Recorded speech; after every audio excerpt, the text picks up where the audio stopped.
तो पिछली वीडियो में मैंने आपसे बात करी थी कि कंप्यूटर की भाषा क्या है और कंप्यूटर बाइनरी लैंग्वेज को कैसे समझता है, कैसे वर्क करती है बाइनरी लैंग्वेज। अगर आपने वो वीडियो नहीं देखी तो पहले आप वो वीडियो देखें, तभी आपको ये वीडियो समझ आएगी। क्योंकि इस वीडियो में हम बात करेंगे कि कैसे कंप्यूटर जो लेटर्स होते हैं उनको नंबर से बाइनरी में कन्वर्ट करता है। तो पिछली वीडियो में हमने लेटर ए की बात करी थी, हमने लेटर ए का एग्जाम्पल दिया था। तो इस वीडियो में भी हम लेटर ए से ही शुरू करेंगे।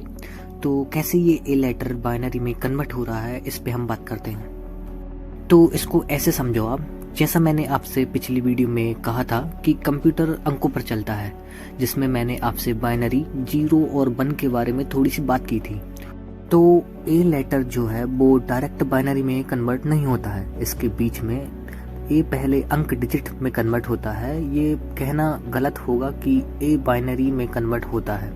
कंप्यूटर के लिए ए जैसा कुछ एग्जिस्ट ही नहीं करता है। ये तो हमारे लिए है। जो आप ए कीबोर्ड में या बटन दिखते हो वो सिर्फ हमारे लिए, कंप्यूटर के लिए ए रियली में एग्जिस्ट नहीं करता है। ये बात थोड़ी कंफ्यूजिंग हो सकती है, बट इसे थोड़े ध्यान से समझें हम तो कंप्यूटर सिर्फ अंकों को समझता है, जैसा मैंने आपसे पहले ही कहा। तो जो ए टू जेड लेटर्स हैं इनको कंप्यूटर अंक डिजिट की तरह दिखता है। इनको लेटर ए नहीं मानेगा वो, कंप्यूटर इनको डिजिट्स मतलब नंबर्स की तरह देखता है। तो ए लेटर को कंप्यूटर में 65 डिजिट माना जाता है। मतलब जो ए लेटर होता है कंप्यूटर में, उसको जो कंप्यूटर लेटर ए को 65 डिजिट मतलब नंबर समझता है, बी को 66 और ऐसे ही जेड तक होता है। और जेड को जो है वो 91 समझता है कंप्यूटर नंबर में। तो ये जो मैंने आपको नंबर्स बताया ये मैंने कैपिटल लेटर के लिए बताया। ऐसे ही स्मॉल लेटर के लिए अलग अलग नंबर्स होते हैं। जैसे स्मॉल लेटर के ए के लिए 92 होते हैं और ऐसे ही बहुत सारे नंबर्स होते हैं, अलग अलग लेटर्स और सिंबल्स और नंबर्स के लिए भी नंबर्स होते हैं। तो ये जो लेटर्स को नंबर हम कह रहे हैं, इन्हीं को आस्की वैल्यू कहा जाता है। इसका फुल फॉर्म है American Standard Code for Information interchange. अब हम इस पे थोड़ी सी बात कर लेते हैं। ASCII value, ASCII American Standard Code for Information Interchange, ये एक संस्था है जिसने रूल्स बनाए हैं कि कैसे 0 और 1 इनकोड और डिकोड करना है। ज़्यादातर इसी स्टैंडर्ड को यूज़ किया जाता है इनकोड और डिकोड करने के लिए। तो अब आप समझ पाओगे कि कैसे ASCII वैल्यू की मदद से हम बाइनरी में कन्वर्ट करेंगे। तो स्क्रीन पे आप ये देख सकते हो, हर लेटर और नंबर्स और सिंबल्स के लिए अलग अलग ASCII वैल्यू यहाँ पे दी गई हैं। तो इन्हीं के जरिए हम बाइनरी में कन्वर्ट करते हैं और कंप्यूटर भी इसी के थ्रू हमारा जो बाइनरी में कन्वर्ट करता है नंबर्स को। तो अब हम नंबर को बाइनरी में कन्वर्ट करने के लिए लेटर ए का ही, कैपिटल लेटर ए का ही एग्जाम्पल लेते हैं। तो जैसे कीबोर्ड में लेटर ए टाइप किया, कंप्यूटर के पास सिग्नल गया कि 65 नंबर की बटन प्रेस हुई है। तो कंप्यूटर इसको 01 में इनकोड करने के लिए क्या करेगा, इस नंबर को 65 नंबर को सबसे पहले बाइनरी में क्या करेगा, ये इनकोड करेगा। तो नंबर 65 को बाइनरी में कन्वर्ट करने के लिए हम डिवीजन ऑपरेशन का यूज़ करेंगे।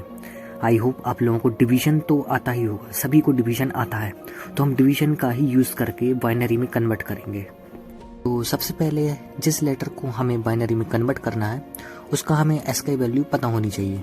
इस केस में मैं ए लेटर को ले रहा हूँ तो मुझे 65 इसकी वैल्यू पता है। तो 65 नंबर इसकी ASCII वैल्यू है। तो 65 को हमें डिवाइड करना है इसको बाइनरी में कन्वर्ट करने के लिए। तो अब डिवाइड किससे करना है ये क्वेश्चन है। तो इसको मैं बता दूं कि हम 65 को 2 से डिवाइड करेंगे। ये आपको समझना होगा कि बाइनरी में कन्वर्ट करने के लिए आपको ASCII वैल्यू को 2 से ही डिवाइड करना है। 2 से ही क्यों? क्योंकि 2 हमारा बेस है। बेस इसलिए है क्योंकि जो हमारी बाइनरी लैंग्वेज है वो सिर्फ 2 अंकों की है। तो 1 और 2 मिला के होते हैं 2।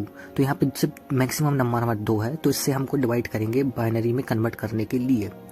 तो यहाँ पे अब हम 65 को 2 से डिवाइड करेंगे। तो मैं आपको डिवाइड करके सीधा सीधा बताता जाता हूँ। तो 65 को अब जब 2 से डिवाइड करोगे तो यहाँ पे आप लोगों को मिलेगा 32 कोशेंट में, और आप लोगों को रिमाइंडर मिलेगा 1। तो यहाँ पे आप लोगों को नोट करना है कि जो आप लोगों का कोशेंट है, आप लोग जब आपने डिवाइड किया 65 को 2 से तो आपको क्वेश्चन मिला 32। तो आपको तब तक डिवाइड करना है जब तक आपकी जो मतलब डिवीजन जो क्वोशेंट है वो 0 नहीं हो जाता। क्वोशेंट को जब तक 0 नहीं हो जाता तब आपको डिवाइड करना पड़ेगा। और आप लोगों को एक चीज़ नोट करनी है, वो है रिमाइंडर, क्योंकि जो रिमाइंडर है वही हमारा बाइनरी नंबर होगा। तो यहाँ पे हम 65 को जब 2 से डिवाइड करेंगे तो हमारे पास आएगा 32 और हमारा रिमाइंडर बचेगा 1। इसको नोट करना है आपको साइड में। देन हम 32 को डिवाइड करेंगे 2 से तो हमारा क्वोशंट होगा 16 और रिमाइंडर होगा बट 0, क्योंकि वो पूरा डिवाइड हो जाएगा। फिर हम 16 को जब 2 से डिवाइड करेंगे हमारे पास क्वोशंट आएगा 8 और हमारा रिमाइंडर होगा 0। ऐसे 8 को आप 2 से डिवाइड करोगे तो 4, रिमाइंडर 0। 4 को 2 से करोगे 2, रिमाइंडर 0। 2 को 2 से करोगे रिमाइंडर आएगा 0 और आपका क्वोशंट आएगा 1। अब यहाँ पे सुनिए कि जब आप 1 को 2 से डिवाइड करोगे तो यहाँ पे जो आपका 1 है वो आप लोगों का सबसे मतलब 2 से छोटा है, तो ये डिवाइड नहीं होगा, तो उसका क्वोशंट जो आएगा वो 0 ही आएगा और रिमाइंडर आप 1 उठा लोगे। ऐसा क्यों? क्योंकि जब आप छोटे नंबर से बड़े नंबर को डिवाइड करते हो, बड़े नंबर को आप छोटे नंबर से डिवाइड करते हो तो जो रिमाइंडर होता है वो सेम आ जाता है। तो यहाँ पे आप जो रिमाइंडर निकले उनको आप लोगों को रिवर्स में लिख देना है, वही आपका बाइनरी नंबर है। तो यहाँ पे लेटर ए के केस में जो हमारा बाइनरी नंबर निकला है वो है 10000001। तो आप लोगों को इसमें रिवर्स में लिखो चाहे सीधे में लिखो, ये एक ही बात है लेटर ए के केस में, बट ऐसा हमेशा नहीं होगा। तो आप लोग जो डिवाइड करने के बाद निकलेगा उसको आपको रिवर्स में रीड करना है, ये आप लोगों को पॉइंट को नोट करना है। तो ऐसे बाइनरी में हम कन्वर्ट करते हैं किसी भी लेटर के नंबर को। तो इसी तरह आप सभी ASCII वैल्यूज को बाइनरी में कन्वर्ट कर सकते हो बहुत इजीली। तो जो अभी हमने डिवीजन किया है नंबर को बाइनरी में कन्वर्ट करने के लिए, कंप्यूटर भी डिवीजन मेथड का ही इस्तेमाल करता है नंबर को बाइनरी में कन्वर्ट करने के लिए। हमारे लिए ये सिंपल सा डिवीजन हो सकता है, पर कंप्यूटर के लिए ये एक एल्गोरिथम है जो वह बहुत तेजी से परफॉर्म करता है। कंप्यूटर की स्पीड का मेन मेजर उसका प्रोसेसर होता है, जिसे हम CPU भी कहते हैं। प्रोसेसर की स्पीड गीगाहर्ट्ज में मापी जाती है। 1 गीगाहर्ट्ज का मतलब है 1 बिलियन साइकिल पर सेकेंड। 1 बिलियन साइकिल पर सेकेंड में प्रोसेसर CPU कई इंस्ट्रक्शन को एग्जीक्यूट करता है।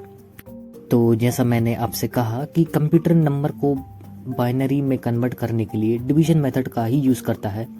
ये प्रोसेसर के इंस्ट्रक्शन आदेश के जरिए किया जाता है, जो कुछ नैनो सेकेंड 1 सेकेंड का भी बिलियंथ पार्ट में कंप्लीट कर देता है।